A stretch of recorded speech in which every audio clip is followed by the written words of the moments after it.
Hello, we're back again. Yes. I mean, good evening, good day, wherever thou far out in the world of whatever. So I did this one last night, but apparently it got dead. It only recorded 5 seconds, even though I did the whole thing, and it was depressive because I did it long. Because I wanted to give you guys more content. You need more content. I need more time. So here we go. This is one. It's parental paradigm patterns.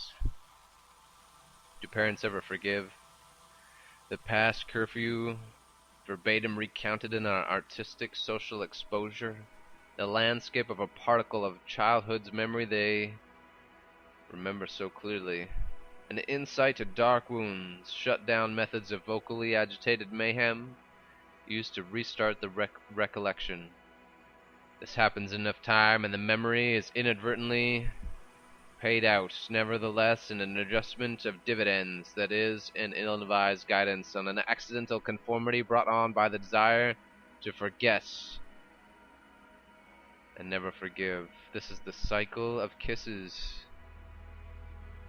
in the dark of a closet, but never tell, the illogical world that rarely ends. It's a sad morning in this world when we wake and pretend that the verbatim of the social exposure of children granting particles of their memories and their lives to their parents and recounting the history of some sad tale that happened to them of a grievous wound passed down that they don't want to pretend isn't real anymore. They remember it so clearly, an insight into darkness, a grievance they carry. But sadly, the story is met by shut-down methods of vocally agitated mayhem, and a parent's stare-down attempt to restart the recollection.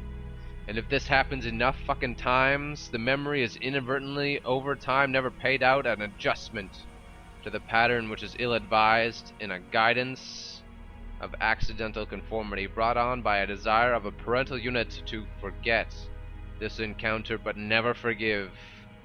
Because if they forget it ever existed, then they pretend. This is the cycle of kissed you in the dark of a closet but never tell. A logic that rarely ends. It's a sad morning in this world to wake and pretend the artistic social exposure of a child's memory through their dream, through a poem, through the landscape of that particle of a historical event that changed them. Just a dark insight into their life that they can't forget. And it's met by shut down, agitated vocally grievance, methods of mayhem to restart that recollection.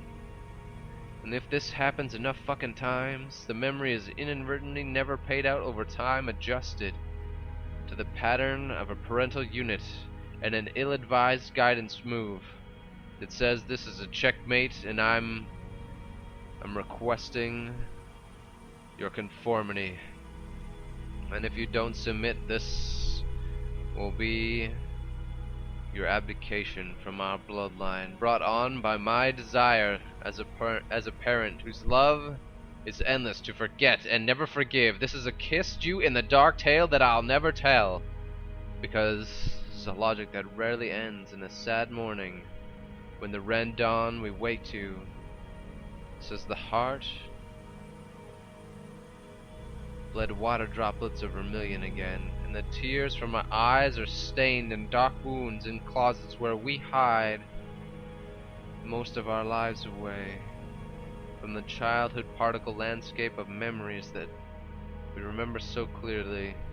They are dark wounds that we only want to forget and forgive and forgive and forgive.